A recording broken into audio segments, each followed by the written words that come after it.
పయనం ఛానల్‌కి స్వాగతం అండి. అందరూ బాగున్నారనుకుంటున్నా. మేము కూడా చాలా బాగున్నాము.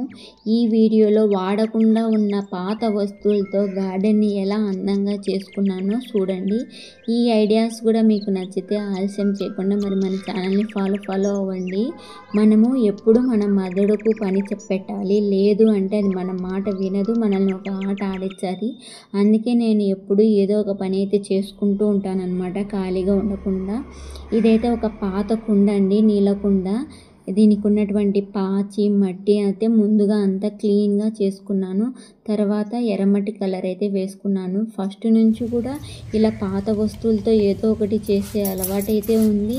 ఇంకా ఛానల్ పెట్టిన నుంచి అయితే ఇంకా కొంత ఎక్కువైందనే చెప్పాలన్నమాట.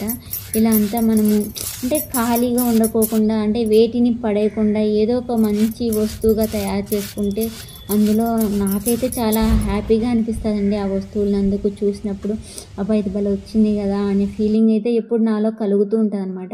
ఇంకా ఈ పైప్ వచ్చేసి ఇంట్లో ఉన్నటువంటి పాత పైప్ అండి. ఇట్లా ఉంది, దాన్ని ముక్కలుగా అంటే నాకు కావాల్సిన విధంగా కట్ చేసుకున్నాను. మనం మామూలుగా సెలాకు బాగా కాంచి ఇది కట్ చేసినానండి.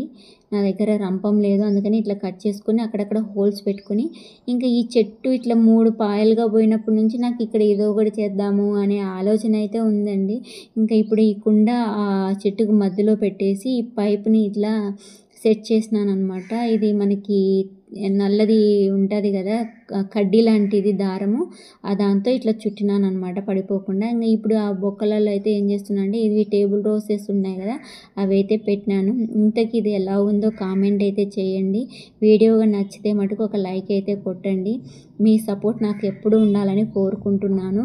థ్యాంక్స్ అండి వీడియో చివరి వరకు చూసినందుకు. ఉంటా మరి ఇంకొక వీడియోలో కలుద్దాం.